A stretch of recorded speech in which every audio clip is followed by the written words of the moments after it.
mi mówił na przykład, że to ja taki ptak mega piękny, wiesz, tak. W taki sposób mega szybko się nauczyłam polskiego, polubiłam polski, zaczęłam żyć po polsku, w sensie, wiesz, wszystko, jakieś kłótnie, jakieś fajne wydarzenia, jakieś święta rodzinne, jakieś... Native speaker i nauczycielka polskiego, nie wiedzą. Także nie przejmujcie się. A jak w ogóle zaczęli mi pisać komentarze, no to wiesz, no to po prostu usunęłam Instagrama, wiesz, żeby tego nie czytać, nie widzieć i czekałam na hejtera. Nie wiem, w sensie nie wiem dlaczego. Czekałam. Jak to się nazywa? Nie, nie wiem. Ja... To mi pomaga rujnować siebie. Czyli ci przeszkadza. To jakie byś takie właśnie rady dała komuś, kto chce się nauczyć języka polskiego? Nie mówisz cały czas tak... Mówię. Mówisz tak? Tak. Wiesz dlaczego? Wiesz To dlaczego? co ty bierzesz? Kocham. Możemy zaczynać? Dawaj, Dobrze, fajnie. Czuję, że będzie pozytywna energia. dawaj. Jakoś to będzie, nie? Wszystko wychodzi w praniu, jak to się mówi. Jakoś to będzie. Kochani, dzisiaj mam ze mną specjalnego gościa, Marina, która mówi świetnie po polsku. Jest nauczycielką polskiego jako języka obcego. I do tego powiedziałbym, że zaraża pozytywną energią na social mediach. Kurczę, Kamilu, mega Ci dziękuję za zaproszenie. W ogóle dzisiaj, jak się szykowałam do wyjścia, wyszło piękne słoneczko, wiesz, i był taki mega fajny dzień. Teraz to już, wiesz, pochmurnie się zrobiło, ale no, nie wiem, mega się cieszę na ten wywiad, jeszcze to słoneczko i mega Ci dziękuję za zaproszenie. Mam nadzieję, że, nie wiem, odpowiem na wszystkie pytania, bo to też jest moje takie pierwsze doświadczenie. Nie, no Dobra, damy radę. bardzo się cieszę w takim razie, że pierwszy raz, ja to nazywam rozmowa. Chciałbym, żeby to była rozmowa, więc to To nie jest będzie. stricte wywiad. Możesz też zadawać pytania mi. Nic poważnego, tylko rozmowa na kanapie. Nic się nie dzieje. Rozmowa na kanapie z kawką. Pijesz kawy dużo? Skąd ty masz tyle tej pozytywnej energii? Może właśnie dużo kawy pijesz? Powiem tak, nigdy nie zaczynam dnia bez kawy. Kawa zawsze musi być i jak na przykład nie mam w domu, muszę iść do Żabki, kupić kawę albo właśnie wiem, gdzieś zamówić, no bo nie mogę się obudzić, po prostu nie mogę sobie otworzyć oczu i kawa musi być. A widziałem na twoim Instagramie, że też właśnie uczysz takich, ja bym powiedział, młodzieżowych, slangowych słów swoich uczniów typu, nie wiem, jesieniara na przykład. To uczysz ich też jakichś powiedzeń związanych z kawą? Powiem Ci tak, nie uczę slangu tych, kogo mam nie uczyć. To znaczy, mam różnych studentów i niektórzy potrzebują tego, a niektórzy nie. I wiesz, żeby tak sobie przypomnieć, nie, jesieniara, kasa, jakieś takie przekleństwa oczywiście, to wiesz, to wszystkim jest potrzebne. Ale żeby z kawą? Nie, znasz Okej. coś? No Możesz jest mi coś właśnie, powiedzieć? dlatego właśnie pytam, jest takie powiedzenie smacznej kawusi. Nie wiem, czy Kawuś, oczywiście. smacznej kawusi. To jest taki mem polski, smacznej kawusi. Wiesz co? Kojarzysz to? Widziałam, oczywiście, bo kocham takie kartki, wiesz, takie cringe'owe kartki z wiewiórkami albo z jakimiś, nie wiem, jest taki kanał na Instagramie, boże, kanał to na YouTubie, jest taki profil na Instagramie, gdzie właśnie codziennie są wstawiane filmiki z tymi kotami tańczącymi, wiesz, i zawsze jest jakiś podpis smacznej kawusi, Właśnie. miłego dzionka, co tam jeszcze, no bo Polacy ogólnie mega lubią zdrobnienia i zdrobniają wszystko, po prostu, wiesz, pieniążki, rączka. Mam taką historię właśnie związaną ze zdrobnieniami, zawsze to opowiadam swoim właśnie studentom, gdy mamy ten temat zdrobnienia i tak dalej. Ogólnie wcześniej miałam polską rodzinę i obchodziłam Boże Narodzenia. Właśnie W Polsce. z rodziną, tak. No i właśnie był tam taki wujek, wiesz, który zajmował wysokie stanowisko gdzieś na uczelni, wiesz, i kiedyś złamał sobie nogę i poszedł do lekarza. Wujek jest po 50, lekarz taki też pan, gdzieś tak około 60. No i właśnie tak do niego mówi: proszę sobie usiąść na fotelik, zaraz obejrzę pana nóżkę, że coś boli, zaraz tutaj puknę, nie boli nóżka. I wiesz, a tak siedzi dwóch mężczyzn, wiesz, rozmawia w taki sposób, no i mówi, że zaczął odpowiadać też w taki sposób prześmiewczy, ale to było w sensie dziwne. Dlatego uważam, że czasami zdrobnienia czy slang może być niestosowny i trzeba to wyczuwać, a nie uczyć kogoś albo uczyć się wszystkiego po prostu. Nie wiem, albo na przykład jak z przekleństwami, nie? Czasami po prostu, no, Czasami nie wypada. nie No wypada. wiadomo, że W tak. urzędzie albo gdzieś tam to tak średnio, A wiesz. propos przekleństw, jest taki Spoko, możesz mówić tym slangiem. jest takie konto na Instagramie, nie wiem czy go kojarzysz. On się nazywa Alex Wood, coś takiego.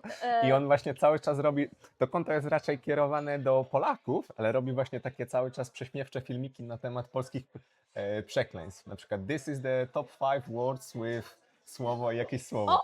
Kojarzysz to? Nie, poczekaj, a weź mi jakiś filmik, przypomnij jego. On jakieś takie powiedzenia polskie właśnie, ale takie wiesz, śmieszne, związane z przekleństwami i tak dalej. Podeślę ci potem. No, Dobra, nieważne. podeślij, bo nie Nieważne. kojarzę go. Wiesz, kocham polskich tiktokerów, ziomków. O, ziomków! Tu chyba wypada. Spoko. Wiesz, lubię tego, co nagrywa o restauracjach, o kelnerach, bo też pracowałam kiedyś w gastro i wiesz, Macie od je? kuchni, on Książula. bylibyśmy zamówić coś tam. A to nie znam. Nie, to nie znam. książula od kebaba. Jego nie oglądam, ale wiesz, ale kojarzę. Barty, Okej. Bartie, on właśnie też takie śmieszne nagrywa. Ten ziomek z urzędu, co parodiuje urzędniczki, że wiesz, że o, tutaj kawusia, ciasto zrobiłaś, Anelo? I wiesz, i takie coś. Podeślę ci później. No, nie kojarzę. Wyślij. Okej, podeślę ci.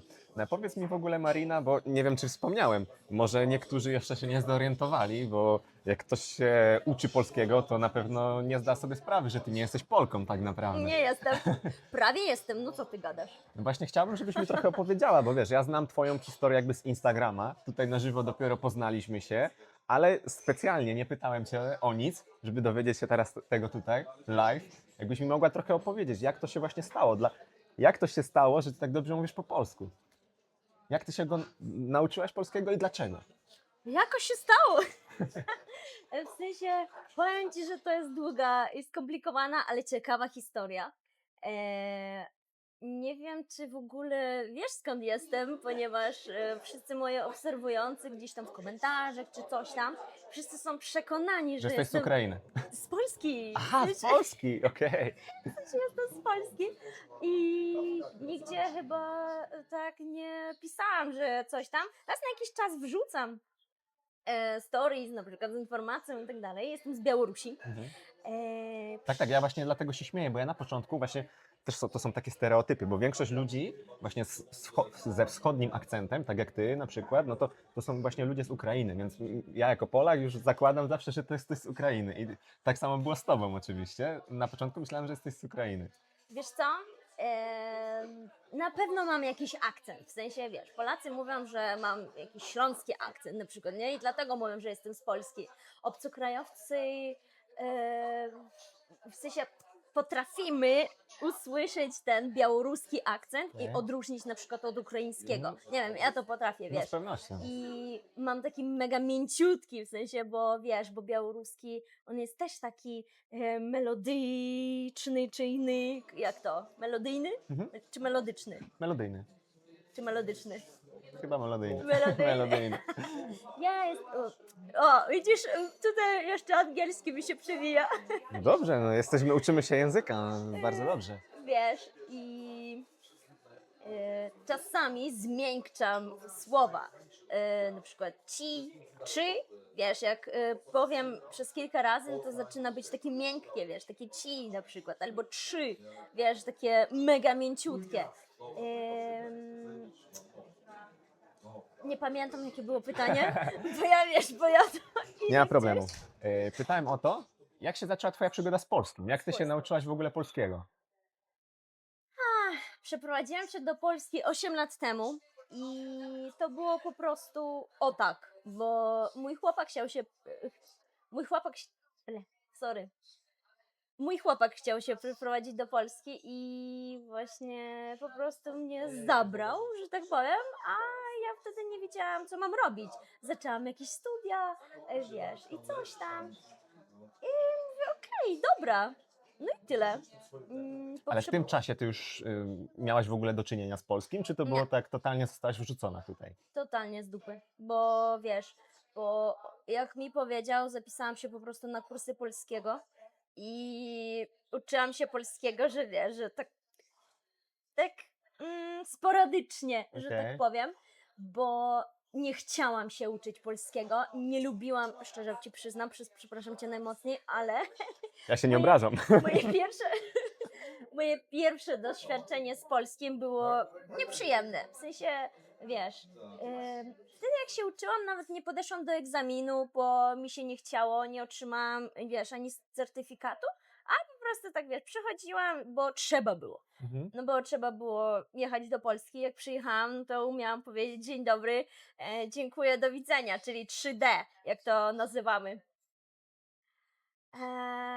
I codziennie chciałaby się, wiesz, płakać, chciałaby się, nie wiem, miałam mieszane uczucia, bo na przykład kupiłam książkę i po prostu czytam te słowa no i mówię, jaki brzydki język, kurczę, mi się tak nie podobał, ale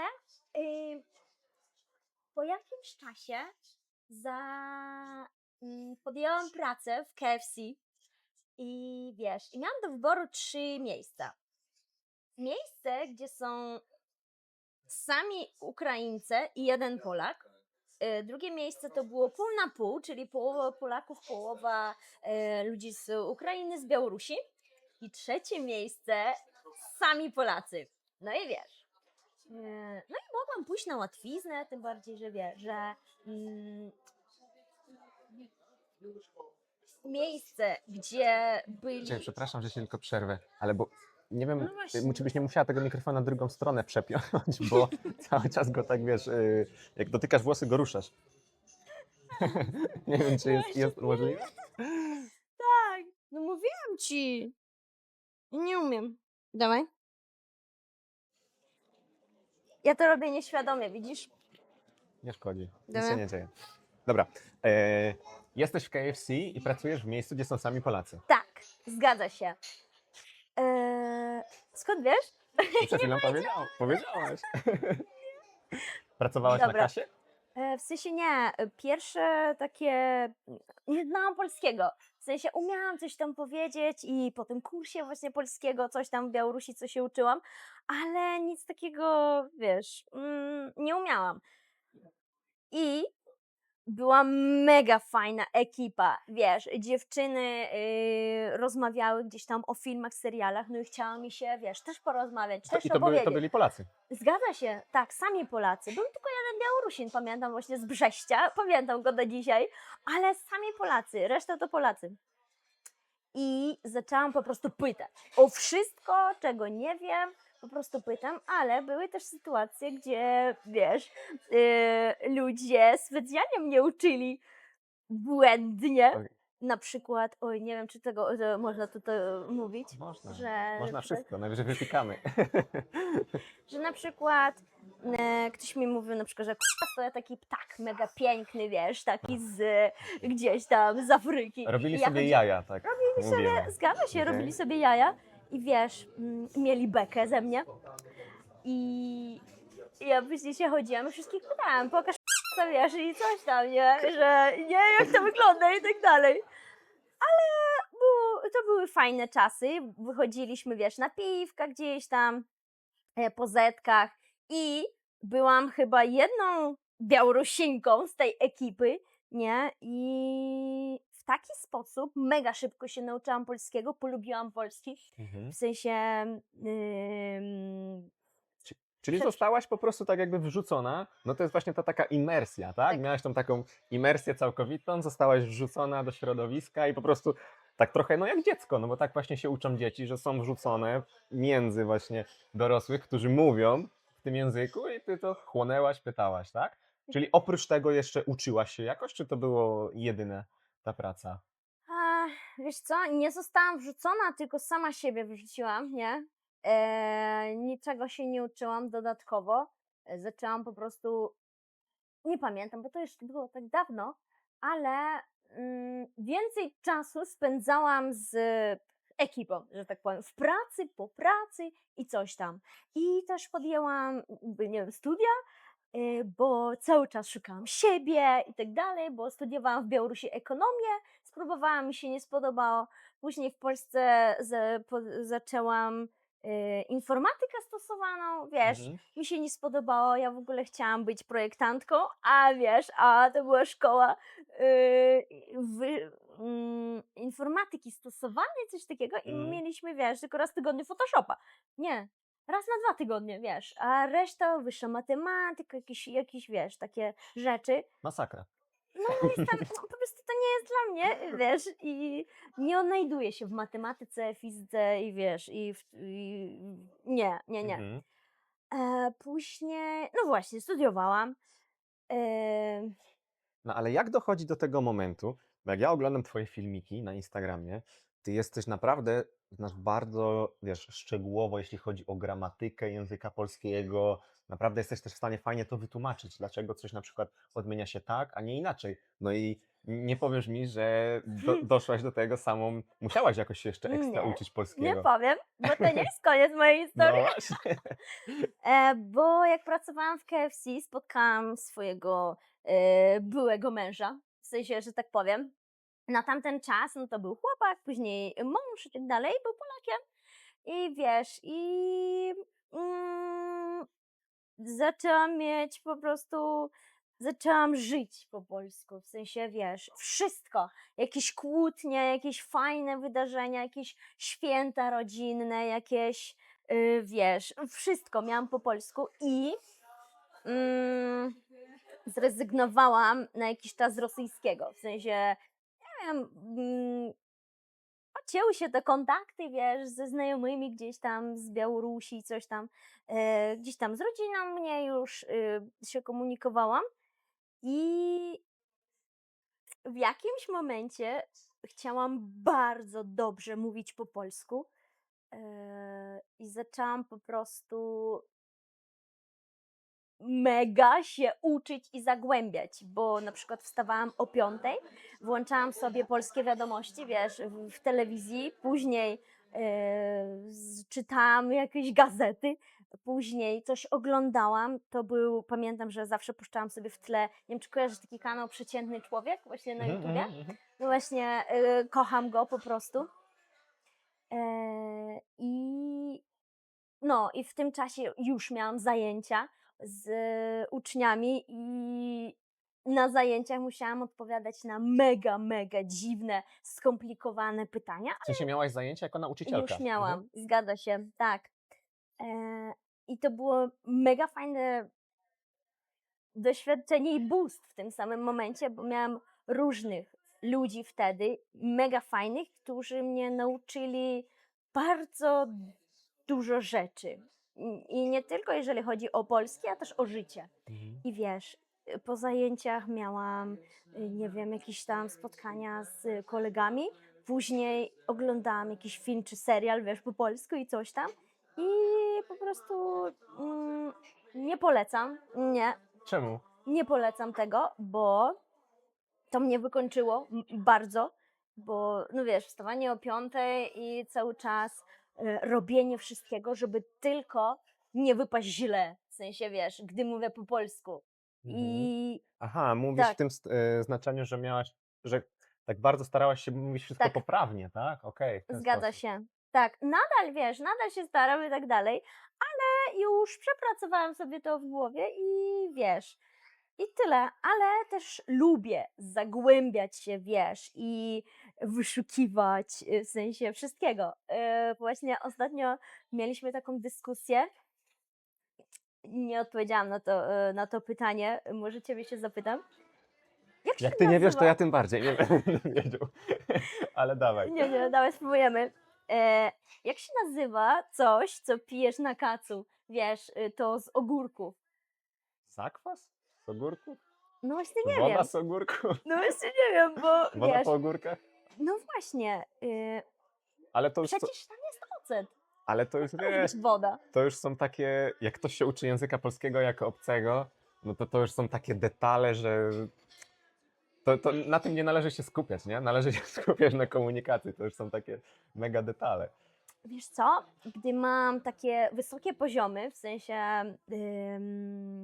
gdy ludzie już opanowali dobrze mówienie, chcą znać takie pierdoły, wiesz, Mm. i czasami ani studenci nie mogą sobie odpuścić, ani ja. W sensie, wiesz, Okej. musimy, razem to szukamy. Ale podoba mi się to, wiesz dlaczego? Bo na początku fajnie powiedziałaś, że tak nie za bardzo ten polski ci tak, jakby nie za bardzo ci siedział, mówimy, nie za bardzo ci leżał, w ogóle ci się nie podobał i widzę i teraz widać to właśnie, że tak jak mówiłem na Instagramie, że zarażasz pozytywną energią, bo po prostu widać, że ci się to podoba. Widać, Kocham. że ty to po prostu Kocham lubisz polskie, co i ty gadasz? to jest najlepsze.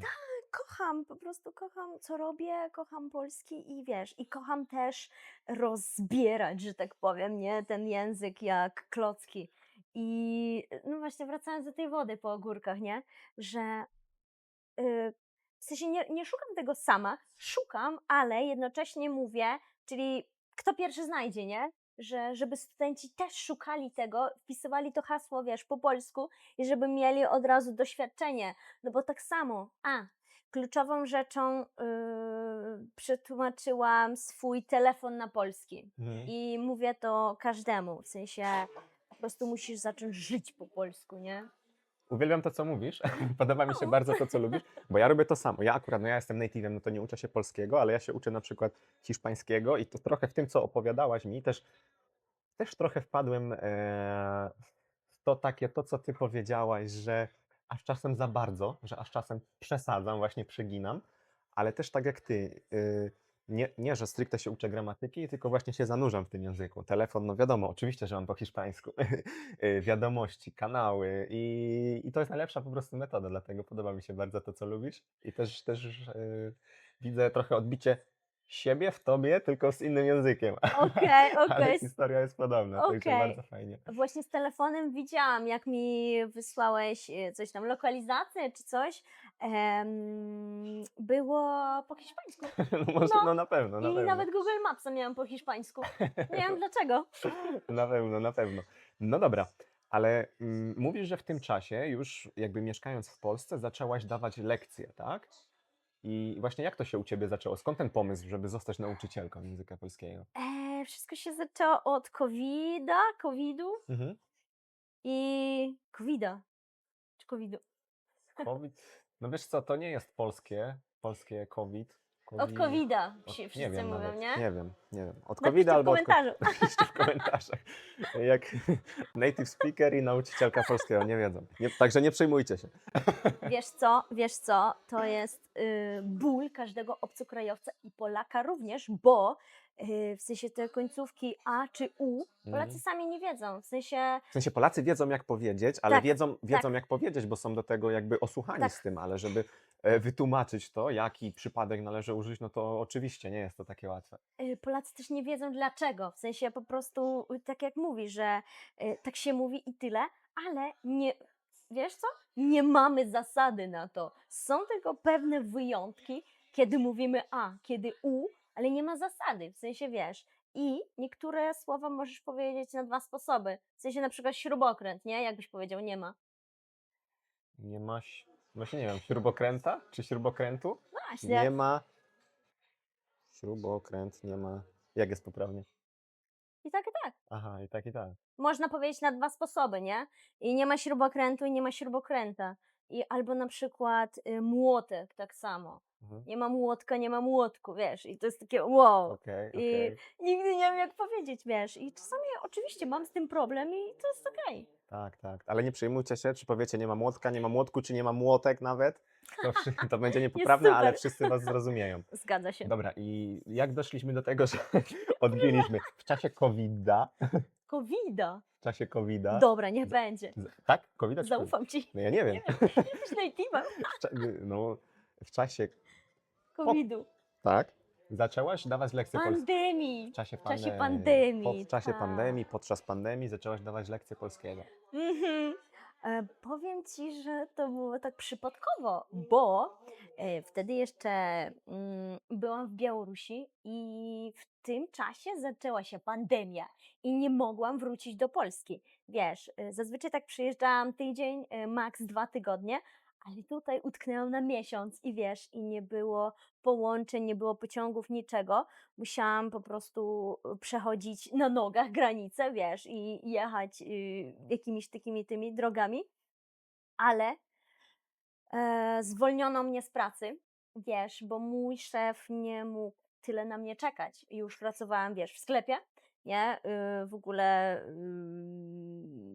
W sensie w Polsce pracowałaś, tak? Wróciłaś do Białorusi i nie mogłaś wrócić z powrotem do zgadza Polski. się i właśnie przez to, że byłam w Białorusi przez długi czas, zwolniono mnie z pracy. Straciłam pracę, Mhm. wiesz, i jak wróciłam, no to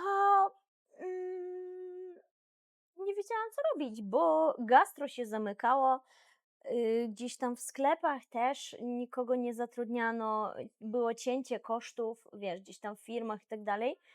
I po prostu tak sobie stwierdziłam, wiesz, siedziałam pewnego dnia, co bym robiła? Nie? No i tak siedzę, przewijam sobie, wiesz, coś tam na laptopie. Może zacznę uczyć polskiego? W sensie, wiesz, i nie wiem, czy kojarzysz taki serwis. Mhm. Mhm. I właśnie, i zaczęłam szukać, gdzie mogę się zgłosić, wiesz, Żeby dawać lekcje. tak, żeby dawać lekcje. No i umieściłam ankietę na właśnie to jest taka ukraińska chyba strona do korepetycji i tak dalej. I tyle. No i czekałam. Okej. Wiesz, to było po prostu tak, wrzuciłam. I później zadzwoniła do mnie pierwsza, wiesz, Uczennica? uczennica, a ja tak sobie, wiesz, stresowałam się, ale też chciałam to robić. No i mówię, dobra, okej, możemy spróbować. I wiesz, moje pierwsze lekcje w ogóle dawałam w pokoju, nie miałam jeszcze drzwi, wiesz, jakieś biurko sobie ustawiłam i było ładne tło, oczywiście, wiesz, ale no to było takie, w sensie, nie wiem, takie jak się nazywa coś takiego, jak zbudujesz, nie wiem, samemu? Takie to, co lubisz i na przykład możesz to lubić, ale nieprofesjonalnie robić. Tam nie wiem, Że to było twoje hobby takie? nie. Amatorskie. Aha, okej. Tak, No. zgadza się. No i tyle. Mhm. No i jak bo teraz masz, właśnie opowiedz mi o tym, co robisz teraz, bo jesteś na Instagramie. Na Instagramie, może wrzucę tutaj w montażu jakiś fragment twojej rolki, ale generalnie na Instagramie, na TikToku, tak, jesteś, pokazujesz właśnie y, takie fragmenty, tak, twoich lekcji, jak nauczasz języka polskiego. Ona mnie martwi. A w czym jest różnica między mnie i mi? Różne pytania. Mnie to zazwyczaj kogo? Widzisz mnie? Kochasz mnie? Nauczasz zazwyczaj osoby ze wschodu, tak? Tak. Słowian. Czy nauczasz też globalnie? Jak to wygląda? A, to już mój nowy projekt, bo nie wiem, czy będę mówić teraz. Powiem tak w skrócie. Okej, dobra. Zaczęłam uczyć polskiego z angielskiego. W sensie wiesz, że Aha, przy mam. pomocy angielskiego. Zgadza się. Teraz mam osobę która mówi po hiszpańsku. Mhm. Nie wiem, teraz mam kogoś, kogo uczę polskiego, ale nie posługuję się ani rosyjskim, ani wiesz, ani A nie angielski? angielskim tak. A, okej, czyli po Ale też prostu... na takim poziomie, że się nauczył Mhm, samemu. mhm. Ale taki dobry poziom. W sensie Okej. wiesz. Okej, ale większość osób chyba, tak jak widziałem na Instagramie, to są właśnie Większość tak. rosyjskojęzyczne Zgadza się. osoby. Tak. Tak, tak. I ty masz jakąś szkołę językową? Jak to wygląda? To znaczy Czy, tak. czy dajesz po prostu korepetycje tak prywatnie czy gdzieś pracujesz? Jeśli możesz powiedzieć. Jasne, mogę, oczywiście. W sensie wiesz, mam szkołę, ale nie nazwałabym tego tak, no bo nie idę w stronę szkoły. W sensie mam też nauczycieli, mam, wiesz, swoje prywatne lekcje, ale bardziej idę w stronę swojej marki, bo chcę też tworzyć jakieś rzeczy, na przykład notesy, właśnie już wejdą niedługo gdzieś tam do sprzedaży, do tego, koszulki, jakieś bluzy i tak dalej. Kurs właśnie teraz 3 listopada, Pada?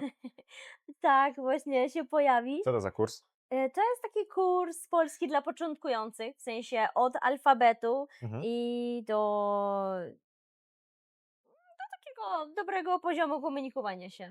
Okej. A w tym kursie mówisz tylko po polsku, czy Zgadza się. tylko po Tak, polsku? tylko po polsku. Tak. I nie wiem. Jakoś tak. Okej, jakoś tak. Y, Czyli jak chcecie, to wpadajcie, zostawię też linki w opisie na pewno, Marina Polski na Instagramie. Tam cię można znaleźć.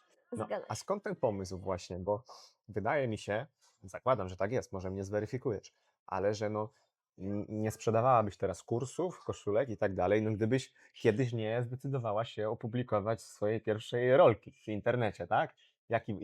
Skąd właśnie ten pomysł ci na to przyszedł, żeby dzielić się tym w internecie, jak nauczasz? Jakoś tak. Jak, W jak sensie, tak? wiesz co? Jak jeszcze pracowałam przez te platformy i tak dalej, pobierają olbrzymią prowizję, w sensie wiesz, od każdej lekcji i nie chciałam po prostu, nie chciałam już być na tych, wiesz, platformach i tak dalej.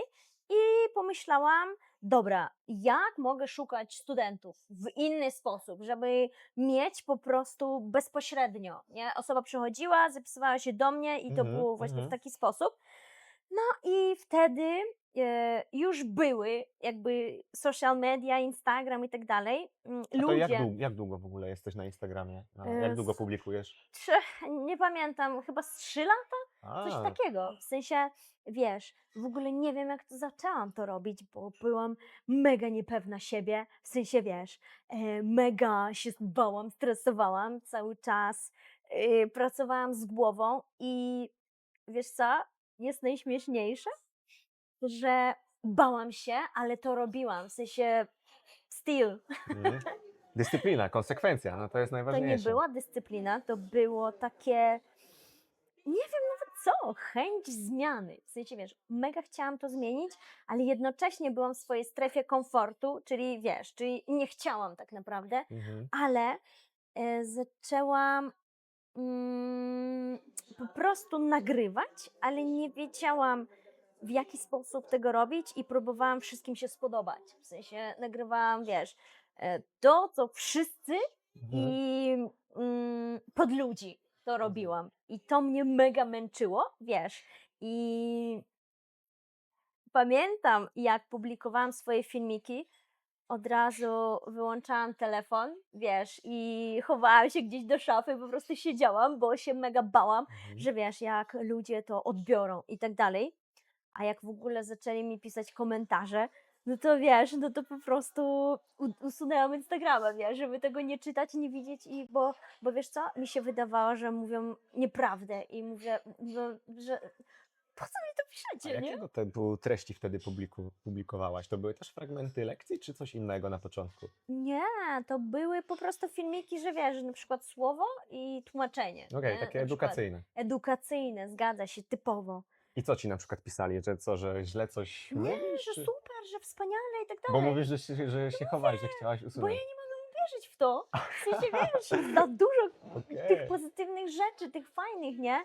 I Ja myślałam, że jakiś chciałam... hejt miałaś Nie, ja właśnie. czekałam na hejtera. Nie wiem, w sensie nie wiem dlaczego. Czekałam i jak był jakiś hejt, w sensie, i to nie był hejt, wiesz, że na przykład, wiesz, to też jest z głową coś, ale mm, y, cieszyłam się, że na przykład jak ktoś mi napisał, że coś tam, coś tam, no to hejter, super, fajnie, nie? Ale próbowałam też, nie miałam na to, mm, jak to się mówi, kurczę, to nie sił, to wiesz co, jak na przykład nie masz chęci po prostu komuś odpowiadać, ale masz jednocześnie chęć, ale przez to, że nie masz takich sił moralnych, nie wiem, nie odpowiadasz. Ale mega chcesz odpowiedzieć tej osobie, ale nie masz sił moralnych, mentalnych, nie wiem. Jak to się nazywa? Nie, nie wiem. Ja kocham to, tak jak wcześniej, taka dygresja, ustawialiśmy tutaj, ja czasem nie zwracam uwagi na takie, ty właśnie widzę, Go. bardzo analizujesz bardzo wszystko, tak do siebie, ja czasem po prostu coś robię, ale tak jak wcześniej rozkładaliśmy się tutaj i Marina mówi, a nie, może tu, bo tutaj taki kolor. Ja mówię, kurczę, Marina, nie wiem, chyba będzie dobrze. I tak właśnie, ja tak nie analizuję, tak, w sensie, ja też na przykład publikuję jakieś treści, wrzucam, ale chyba tak nie biorę tego do siebie, ty widzę, że mimo wszystko, nie wiem, teraz dalej bierzesz tak to do siebie, czytasz wszystkie komentarze pod rolkami? Nie, w sensie mówię, że to było na początku i to był w sensie mój problem, ale to nie jest, to jest we wszystkim, nie? Wiem, znam swoją wadę, że tak powiem, czy to zaleta, w sensie niektórzy uważają to za zaletę, ale niektórzy to za wadę, nie? Zaraz się ciebie zapytam, perfekcjonizm to wada czy zaleta? W sensie takie, wiesz, No wiesz, analizowanie i tak to jest dalej. takie pytanie, na które nie da się odpowiedzieć Widzisz? tak, nie. Ma swoje zalety, ale ma też bardzo dużo Tak, wad, nie? zgadza Które się. na pewno wpływa negatywnie na twój zdrowie mentalne, tak? Cały czas właśnie analizujesz, cały czas myślisz, zamiast po prostu... A często właśnie przy publikacji takich treści trzeba po prostu robić. Trzeba to po prostu zrobić, trzeba to po prostu opublikować i będziesz coraz lepszy robiąc to, nie? Zgadza się. I wiesz, co mi pomogło? W sensie teraz umiem to kontrolować, nie? Ale to też mi pomaga w mojej pracy, bo wiesz, tak jak powiedziałam, nie? Rozbieram ten polski na klocki, ponieważ nie umiem inaczej. W sensie na przykład, jeżeli mi ktoś zadał pytanie, tak? Muszę na niego odpowiedzieć, ale teraz już nie jestem aż tak rygorystyczna, nie wiem, dla siebie i wiem, że mogę nie odpowiadać. W sensie, po prostu, jeżeli jestem ciekawa, nie, na przykład też, jak będzie ta woda po ogórkach, czy właśnie to sok z ogórków i tak dalej, no to sobie wyszukam, ale jak nie, no to mówię, no to wyszukaj sobie, tym bardziej, że teraz mamy czat, nie, i w taki sposób ludzie też się uczą i tak dalej, ale wcześniej po prostu nie mogłam nie odpowiedzieć, wiesz, Mhm. czułam, że muszę, że wiesz, że no nie wiem, ale wiesz, co jest ciekawe też, z tym Instagramem. Kiedyś zrobiłam filmik, po którym, wiesz, który poleciał, wiesz, mega daleko i to był filmik, wiesz, gdzie stoję z kotem, bo mam też kota i mówię, co możemy robić z kotem, nie? I tam całować, głaskać, przytulać, karmić i tak dalej. Boże, ile tam było komentarzy, ile było lajków, ile, wiesz, i ludzie zaczynali mnie obserwować, a dla mnie był to, wiesz, mega duży stres. Mhm. Nie wiem, być może każdy ma tak na początku, czy ja tylko tak miałam, ale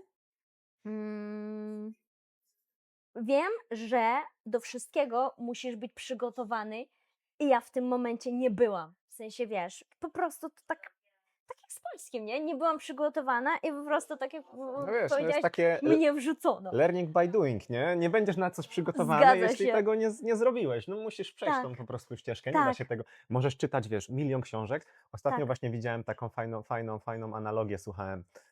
Wiesz, możesz znać kodeks ruchu drogowego na pamięć, możesz, wiesz, wykonać milion testów, ale nie nauczysz się jeździć autem, dopóki nie wsiądziesz w auto i nie będziesz jeździć autem, nie? I to jest, ze wszystkim jest tak. Tak jest z nauką języka, tak jest z nauczaniem, tak jest z robieniem treści, ze wszystkim, nie? Tak. to prawda, ale wtedy właśnie przestałam to robić. bo po prostu to mnie przerosło. W sensie, wiesz, miałam bardzo dużo ludzi, którzy zaczęli mnie obserwować, ale po jakimś czasie, wiadomo, jak nic nie publikujesz, nie, zaczynają się unfollowy i tak dalej. I to pomogło mi zacząć robić jeszcze raz. I też zaczęłam robić TikToka, bo bardzo dużo jest tam osób, którzy cię, no nie wiem, nie kojarzą. W sensie, wiesz, po prostu to jest rolka, nie? I ona się wyświetla No tak wszystkim. randomowo się wyświetla. Zgadza się. I to mi pomogło. To, że TikTok to jest takie miejsce mniej takie... Kolejne pytanie chcę ci zadać. Mhm. Takie nie to, że prywatne, a jak masz taki pokoik, nie? Gdzie jest tak Mhm. mega przytulnie i wiesz, i siedzisz w tym pokoiku i jakie to jest miejsce? Takie bezpieczne miejsce? Bezpieczne, Safe place? bezpieczna przestrzeń. Bezpieczna przestrzeń. Zgadza się. W sensie TikTok właśnie, tam jest na przykład dużo łatwiej o liczby niż na Instagramie, tylko że te liczby są takie, to nie są ludzie, którzy zostaną z tobą na dłużej, bo to po prostu się Tak. wyświetla i to Tak. leci dalej, nie? No. Widzisz, i to mi pomogło. W sensie, być może nie chciałam po prostu takich, wiesz, bliskich relacji, w sensie, wiesz, no bo na Instagramie jednak ludzie piszą, wiesz, coś tam, a wtedy bardzo się bałam, a w TikToku, wiesz, liczby rosły, co mega mi się podobało, wiesz, i To bo uzależnia, Instagram nie? to, tak, Instagram, w sensie, Instagram to Instagram, trzeba bardziej się starać o liczby, tak, a Mhm. TikTok, wiesz, że każdy follow i to szybko rosło, to później miałam taki hazard nawet, wiesz, i chciała mi się robić, ale nie lubiłam montować. W sensie, wiesz, montowałam przez siłę. W sensie, Mhm. ha, To jest najgorsze, nie? A teraz sama montujesz rolki? nie, mam A, montażystę, to w masz, sensie, tak, i to masz szczęście. tak, i wiesz, Kiedyś chciałbym dojść do tego punktu. dojdziesz, na Mam pewno, nadzieję, że dojdę. Bo trzymam ja kciuki. lubię tworzyć, ale potem ten montaż, to czasem nawet, dopóki nie zacząłem tego robić, nie zdawałem sobie sprawy, ile to zajmuje czasu. Na przykład przygotowanie takiego filmu, jak teraz nawet, nie? Film, powiedzmy, będzie miał godzinę na YouTubie, ale jak sobie policzę wszystkie godziny, które mi zajmują od, powiedzmy, napisania do ciebie, wiesz o co chodzi, przygotowania się, przyjścia, nagrania, zmontowania, wrzucenia, Tak, rozumiem o co masakra. chodzi. Gdybyś chciał, mogę ci dać kontakt do swojego, to ci to zmontuję może, nie, spoko. Ja w prezencie. nie, na razie sobie radzę dobrze. Ale powiedz mi jeszcze tak, chciałem ciebie zapytać, bo mówisz, że bo ty masz to dosyć duże, już masz takie grono fanów, tak? Na Instagramie. A miałeś kiedyś tak na przykład, że nie wiem, na ulicy ktoś cię zaczepił, o, że Marina, to jesteś ty? To jesteś ty? Prawie codziennie. W sensie, Naprawdę? że no, Jesteś aż tak sławna? jestem, ale w sensie, nie wiem, jakoś tak, na przykład gdzieś chodzę na siłownię i wiesz, i ktoś tam mnie zobaczy i powie na przykład, o złote, ja was oglądam, nie? O, I super. coś tam, To ja pewnie was tak, tu z rosyjskiego, nie? Panią Aha. oglądam, czy coś tam. Albo na przykład gdzieś tutaj, ostatnio też wracałam ze sklepu, pani mnie zaczepiła, że coś tam, "O, to wy, to też wiesz, to pani i tak dalej. I później chciała na zajęcia na przykład, O, nie? super. Albo na przykład ktoś, że coś tam powie miłego, fajnego i to jest super, w sensie od razu ciepło mi się robi na serduszku i wiesz, i to jest takie Mhm. fajne. To jest takie motywujące na pewno do To tworzenia. jest takie słodkie, w sensie wiesz, teraz już mam inne podejście do tego wszystkiego i odpowiadam każdemu i po prostu wiesz, i nie wiem, doceniam to, wiesz, doceniam to, że ludzie doceniają mnie, doceniają to, co robię, wiesz, i teraz dlatego to łatwo, w sensie, dlatego to rośnie. Wcześniej jak robiłam to na siłę, wiesz, nie lubiłam tego i chowałam się przed ludźmi, przed komentarzami, to w ogóle nie widziałam No żadnych... ludzie lubią oglądać autentyczność, bo to widać, jak coś Tak. jest sztuczne, to widać, jak Zgadza się. wiesz, jakbyśmy teraz na przykład robili rozmowę i ja bym czytał pytania z kartki, Tak, to by też było widać. Tak. Ludzie po prostu lubią autentyczność. tak. A powiedz mi w ogóle, jakie ty masz plany teraz? Ty chcesz zostać na stałe w Polsce? Kochasz Polski, A nie więc... jestem? W sensie? No wiesz, ale gdzie się widzisz na przykład, nie wiem, za 5, za 10 lat? Chcesz się tutaj Ja to osiedlić, planuję. założyć rodzinę? W sensie, tak jak wspominałam wcześniej, w sensie miałam męża, nie, Polaka, już nie jesteśmy razem, ale jesteśmy w bardzo fajnej relacji, w sensie takiej przyjacielskiej, nie, i mega doceniam, że jest w moim życiu i wiesz, i zawsze możemy do siebie napisać, pomóc, tak sobie. Na ten moment skupiam się bardziej na tym, co robię, na biznesie, w sensie tak to nazywam głośno, No dobrze, dobrze. wiesz, na tym, co robię i widzę efekt tego, no bo w życiu nie możesz mieć wszystkiego, wiesz, musisz mieć priorytety. Teraz, wiesz, mój priorytet tutaj, ale jak miałam na przykład, nie wiem, że coś tam rodziny i tak dalej, no to było tutaj, nie? I chcę się rozwijać właśnie media, chcę rozwijać jakieś swoje rzeczy, i nie robię teraz tego pod kogoś, tylko robię pod siebie. Na przykład, wiesz, planuję tam, nie wiem, puścić notesy z Gackiem, czyli z moim kotem i dlatego, nie robię tego dlatego, że, nie wiem, wiesz, o, kto to może kupić, i wiesz, analizuję i tak dalej, a robię to tak, fajny pomysł, wiesz, lubię wymyślać coś, lubię ogólnie wszystkie materiały na lekcje tworzę sama, wiesz, w kanwie gdzieś tam wybieram tego pomidora godzinę, wiesz, Jakiego idealnego. pomidora? A że jakąś Kojarzysz? grafikę? Nie.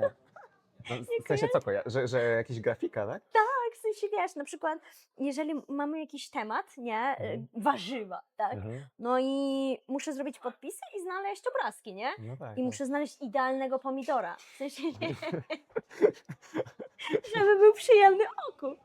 Okej, to ja też tak robię, ale wpisuję po prostu pomidor i biorę pierwszy z brzegu.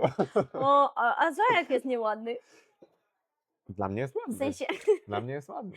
żeby Nie, to ja oku chyba było jednak przyjemnie. totalnie nie jestem perfekcjonistą. Co ty gadasz? Kiedyś myślałem, że jestem, ale po spotkaniu z tobą już To dobrze, w sensie zmieniam zdanie. cały czas się uczę tego, wiesz, czasami A to ci przeszkadza?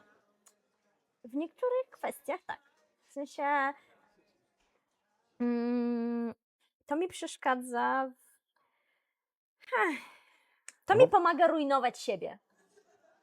Czyli ci przeszkadza. W sensie, wiesz, czasami po prostu.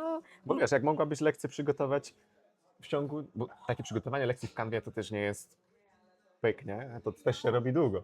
Jak ja to robię długo, nie skupiając się tak na estetyce, wiadomo, no żeby było estetycznie, ale zakładam, że nie tak jak ty, no to tobie to musi zajmować, ale ty to lubisz robić, tobie to sprawia Kocham. przyjemność. No, kocham to robić. W sensie, wiesz, robiłabym tylko to. A jak ty się uczysz języka? Bo widziałem na Instagramie, że ostatnio zaczęłaś się uczyć hiszpańskiego też, właśnie.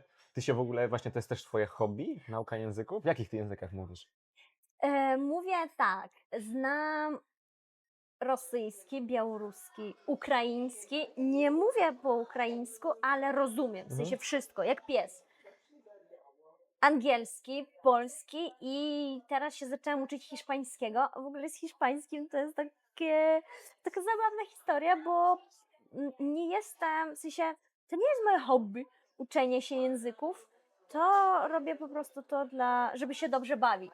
Bo teraz mam takie motto życiowe. Robię wszystko po to, żeby dobrze się bawić. W sensie, wiesz, Nie, nieważne pięknie. co to jest. No, Pięknie. zmieniłam ustawienia w głowie i widzisz, zadziałało. No właśnie. I to znaczy tak, zacznę od początku, tak? Mamy czas? Mamy.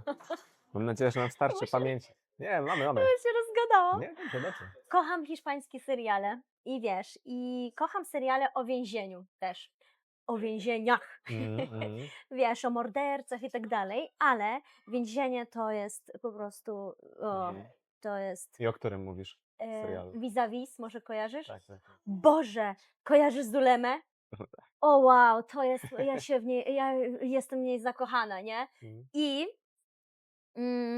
tego serialu nie ma ani po polsku, ani po rosyjsku. On jest tylko w języku hiszpańskim. Nie ma go po polsku? Nie, z polskimi napisami, wiesz? I oglądałam ten serial po hiszpańsku z tymi napisami. Ale z hiszpańskimi napisami? Nie, z polskimi. No co ty, w ogóle nie miałam do czynienia nigdy z tym językiem. I pokochałam Zulemę, w sensie wiesz, i zakochałam się w języku hiszpańskim, po prostu kocham to r, nie, tam nie wiem, mierda, że nie wiem, powiedz to ładnie, bo ty umiesz. Mierda.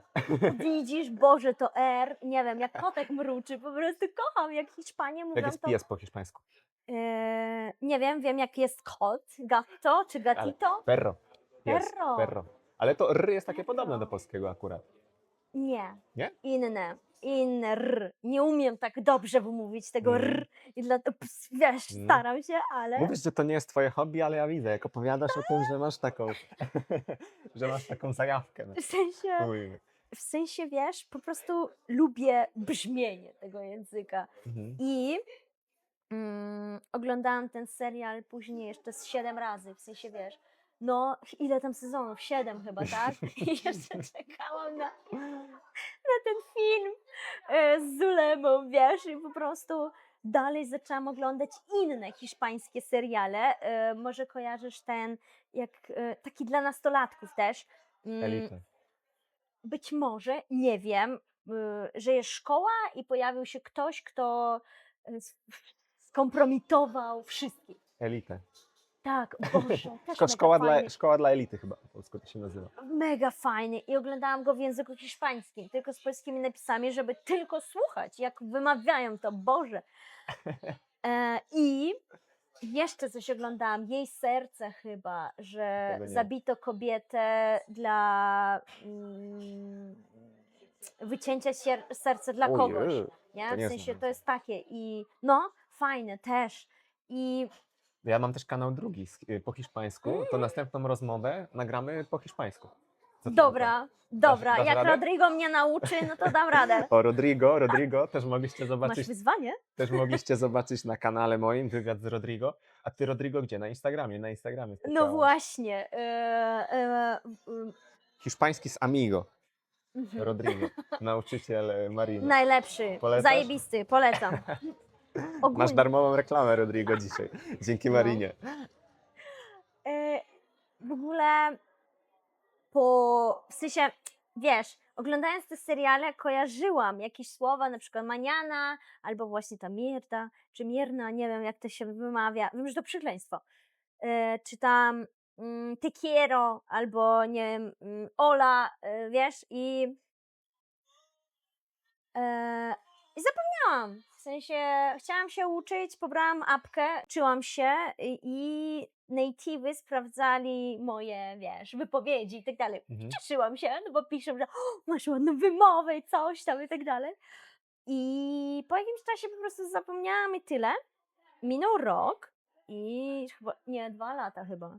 2 lata minęło od tamtego czasu i nagle, wiesz, ten Rodrigo widzę na TikToku, w sensie zaczął pisać komentarze, wiesz, i później zaczęły mi się wyświetlać jego rolki, w sensie to, wiesz, było tak powiązane. I mówię, weszłam i jakoś mnie tak po prostu, nie wiem, No, złapaliście flow. złapałam flow, zgadza się i mówię, kurczę, muszę się uczyć u niego. Wiesz, napisałam i pyk, już jutro Macie teraz lekcje? mieliśmy lekcję, wiesz, i tak. Fajnie. I po prostu uczę się tak, po prostu dla zabawy, nie? I mi się to podoba.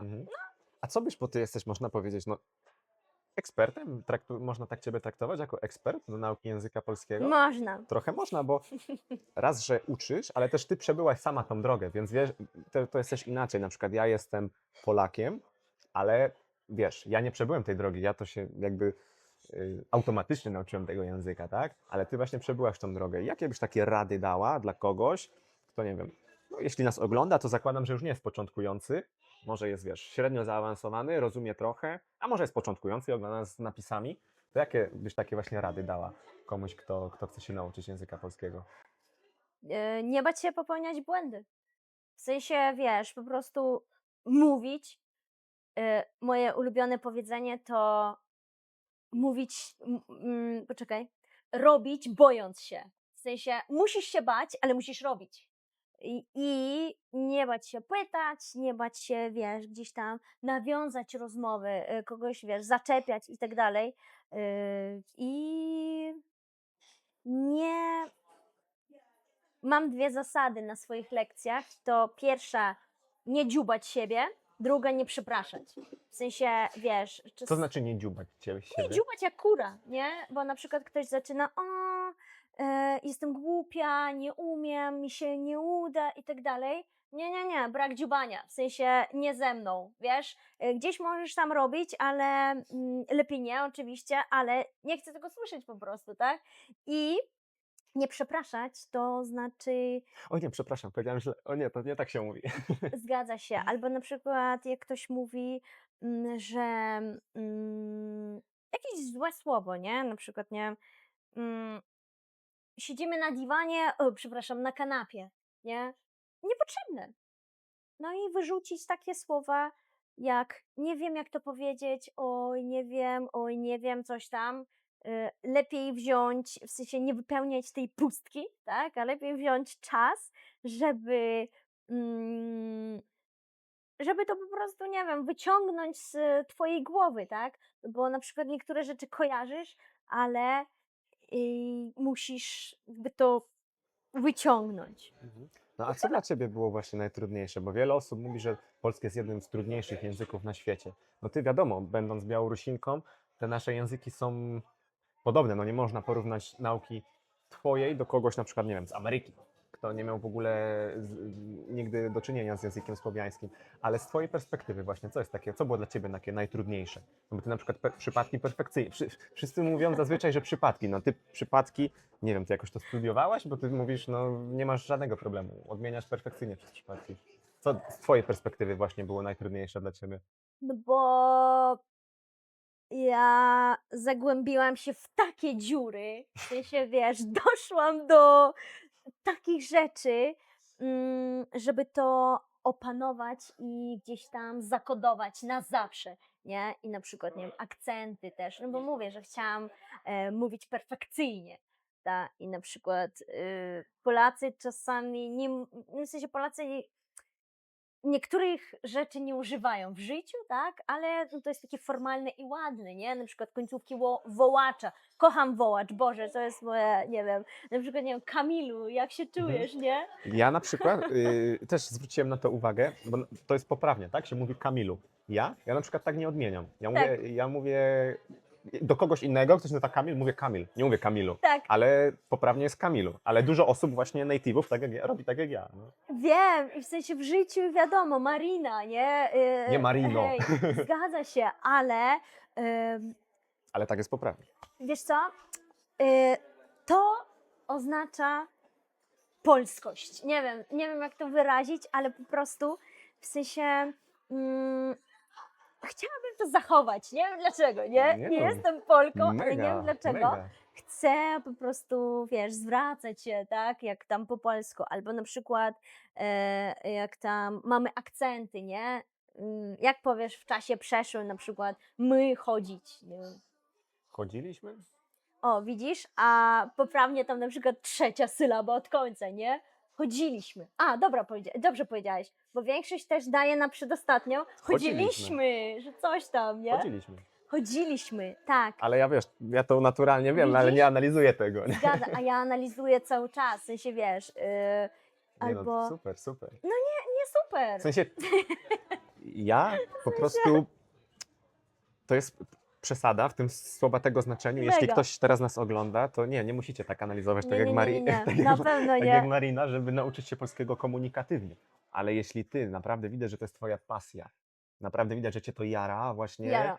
i właśnie chcesz to analizować, to no, mógłbym cię słuchać wiesz, godzinami jak o tym mówisz, bo właśnie ostatnio też miałem taką rozmowę z moim kolegą właśnie na ten kanał po hiszpańsku i właśnie dokładnie o tym samym, dokładnie o tym samym właśnie rozmawialiśmy, że to jest takie fajne, że właśnie jak widać, że ktoś ma jakąś taką pasję do czegoś, że wiesz, że to dla kogoś to może być jakiś temat taki zupełnie nieznaczący, nie? Że kiedyś też tak do tego podchodziłem, nie wiem, ktoś może lubić zbieranie grzybów, ktoś, nie wiem, znasz go, ktoś gotować, ale ten ktoś może godzinami na ten temat rozmawiać, nie? I ty właśnie, mam wrażenie, że mogłabyś godzinami właśnie rozmawiać na temat tej nauki tego polskiego i to jest takie fajne. I właśnie myślę też dlatego masz taki, powiedzmy, sukces w tych mediach społecznościowych, bo właśnie to też widać na twoich filmikach. Ja też powiedziałem tak na początku, jeszcze cię nie znając w ogóle twojej historii, że ja bym to zdefiniował, że ty zarażasz pozytywną energią, nie? I tą energię właśnie na tych filmikach to widać, że to nie jest właśnie takie sztuczne. Wiadomo, ja zakładam, że ty przez 8 godzin dziennie wiesz, nie mówisz cały czas tak. Mówię, Mówisz tak? tak. Wiesz dlaczego? Wiesz To dlaczego? co ty bierzesz? Kocham. Mówiłam, że kawę muszę rano, wiesz, Chyba nie jedną. wypić. Jedną, wiesz co? Kocham ludzi, w sensie, wiesz, mogę mieć mega zły dzień, mogę, wiesz, mogę nawet z kimś się pokłócić, mogę po prostu, no może coś się wydarzyć, ale gdy spotykam się właśnie ze studentami, w sensie, wiesz, Boże, mówię i płakać mi się chce i wiesz, gdy z kimś się spotykam, od razu się przełączam, w sensie, wiesz, od razu wchodzimy do tego pokoju, tak jak ci mówiłam, nie, do tego pokoju bezpiecznej przestrzeni i wiesz, i jesteśmy tylko my, nie, i ja jestem w nim po prostu, wiesz, po prostu W swoim, wchodzę. w swoim świecie. Nie? W sensie, tak, to jest inny świat i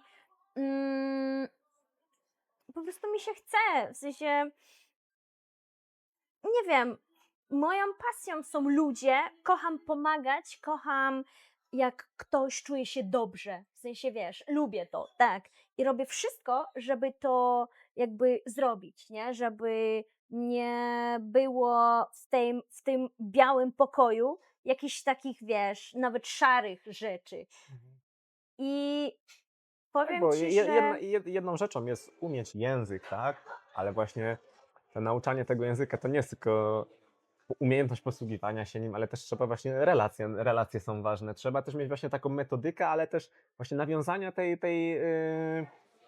takiego kontaktu z tym studentem, nie? Tak ja to widzę. Wiesz co? Bo możesz być doskonałym nauczycielem, w sensie metodycznie, znać wszystko, no ale jeśli będziesz tylko siedzieć i będziecie po kolei robić wszystkie zadania z książki, no to ten student się nie zarazi tą pozytywną energią od ciebie, nie? A jeśli ty właśnie widać, że tobie się to podoba, no to oni to chłoną potem, nie? W sensie, wiesz, nie... Mam taką metodę po prostu mówić, tak? Na przykład nawet jeśli jest taka zasada i jeszcze chciałabym podkreślić, że jestem taka, która kopie, ale nie przekazuje na ciebie tego kamienia, nie? W sensie Ty popełnisz... jesteś od kopania. Ja jestem od kopania, a tobie oddaję tylko te diamenty, w sensie, wiesz, te z góry, a na siebie biorę tą brudną, wiesz, robotę, nie? Jestem cała czarna, a tobie diamenty. Inaczej być nie może. Ale lubię być... Lubisz to. No tak, właśnie. Po prostu. Lubię być w tym kopaniu, nie? Ale czasami, wiesz... Na swojej drodze spotkałam bardzo dużo różnych, fajnych ludzi i powiem ci, że umiem też, właśnie ta umiejętność analizowania, umiem od razu powiedzieć, do kogo i jakie podejście stosować. W sensie, wiesz, niektórzy potrzebują tej energii, tej, wiesz, nie wiem, emocji i tak dalej, a niektórzy potrzebują właśnie takiego spokoju, nie? I też zachowuję się w taki sposób. W sensie, wiesz, jestem jak kameleon, wiesz, i do każdego staram się. W sensie nie mówię, że umiem i robię to 100%. Wiadomo, jestem tylko człowiekiem, nie? Staram się znaleźć podejście i nie wiem, i jakoś to, wiesz, robić. Ale kocham przekazywać też. Mega, wiesz, tłumaczyć. To jest taki challenge nawet dla mnie, tak?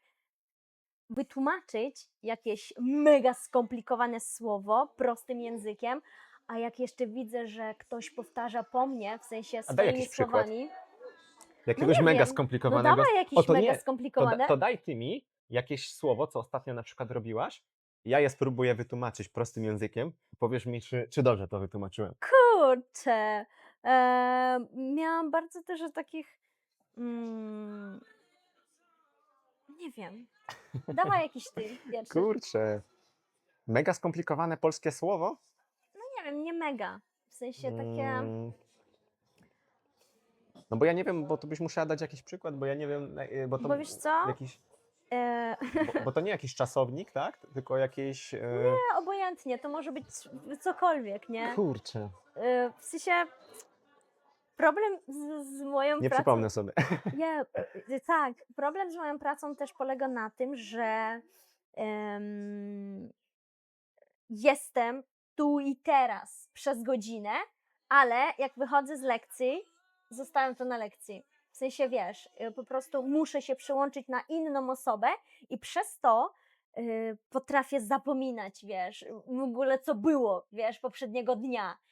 I nie pamiętam, o czym rozmawiałam wczoraj, ale jeśli zobaczę tę osobę, od razu sobie przypomnę. Gorzej jakbyś nie pamiętała też, jak zobaczysz tą osobę i znowu byś to samo robiła. Nie, bo też zapisuję wszystko. W sensie, wiesz, na przykład mamy słownik, mamy tablicę, mamy coś tam, nie? I wchodzę do słownika, widzę te słowa, od razu kontekst mi się przypomina, nie? I w taki sposób też robię. I robię też słownik nie tak, że na przykład słowo tłumaczenie, a słowo obrazek. Ja robię na skojarzeniach, nie? Super. Czasami wiadomo, jest potrzebne tłumaczenie, tak? Jakieś skomplikowane, ale no, Tak. wiem. Wiesz, co jest? Myślałam, że zadasz mi takie pytanie. No. Co Przygotowałaś już jest, odpowiedź. To dawaj, to ty je zadaj. w sensie, wiesz, Spoko. co dawaj. jest, nie, już zadawałeś. Co jest najtrudniejsze dla ciebie w języku polskim, Mhm. nie? Jakie słowo być może, tak? Mhm. Dla mnie mega ciężkim słowem, którego nie umiem wymówić do dzisiaj jest ujerdniający czy ujedrniający? Nie wiem, Ujędrniający. DR czy RD? Ujędrniający. Ujędrniający. Ujędrniający. Nie potrafię, w sensie, wiesz, Ujędrniający na przykład krem. Nakłada się krem na skórę i skóra jest jędrna, czyli odżywiona. Skóra jest jak bobasa. zgadza się, jeszcze bym dodała napięta taka, Napięta. nie? Ale tak samo bym wytłumaczyła jak ty. Zgadza się. Czyli jestem dobry w jesteś tym, mega jestem dobry w dobry, tym. zgadza się, mega dobrym nauczycielem. Ty uczysz? Ja bym się nie nazwał nauczycielem. Zacząłem też ostatnio właśnie tak jak ty. Tak jak ty miałaś kiedyś Tak, tą tak. swoją historię, to ja też właśnie zacząłem ostatnio. I ucząc, uczę się też. Bo wiesz, jestem Okej, właśnie native speakerem, ale nie jestem, wiesz, nie mam wykształcenia formalnego do nauczania języka polskiego, tylko mam też po prostu zajawkę, tak okej. jak ty, na naukę języka. Ucząc się innych języków, wiem, co funkcjonowało dla mnie i staram się to samo przekazać, ale wiesz, uczę się też dopiero tego. Okej. A co to jest dopiero? Dopiero, że właśnie od niedawna się tego Okej, no jesteś dobry. Powiedz mi, Marina, jak ktoś na przykład, kto nas teraz ogląda, chciałby cię znaleźć, może chciałby z tobą lekcję, albo chciałby zeszyt z twoim kotem, O, co to za reklama? to Fajnie. gdzie cię ma szukać? Szukać mnie na moich mediach, właśnie na Co Instagramie. ma wpisać? Marina Polski, jestem na TikToku pod tą samą nazwą i właśnie na Instagramie. I tyle. Mam też stronę internetową, właśnie onlink.pl i tam można zapisać się na lekcje właśnie do mnie, do moich nauczycieli, kupić kurs, kupić zeszyty, właśnie koszulki i zapraszam. Full opcja. Zostawię linki wszystkie do social mediów Mariny w opisie. Bardzo fajnie nam się rozmawiało, Marina. Szczerze, chyba kiedyś musimy nagrać part 2, bo jeszcze jest dużo tematów, których żeśmy Zgadza się. nie poruszyli. Bo ja też, wiesz, skaczę z tego i tego. Nie Nie, wiem, czy super. właśnie odpowiedziałam na wszystkie twoje pytania, no bo Ja mam no jeszcze nie dużo wiem. pytań w zanadrzu. Nie, Kurczę. jest spoko, wiesz co. Mi, tak jak ci mówiłem na początku, mi zależy właśnie na tej naturalności. I dla mnie to właśnie było naturalne. Mi Naturalna też. rozmowa zleciała na przykład nam godzina.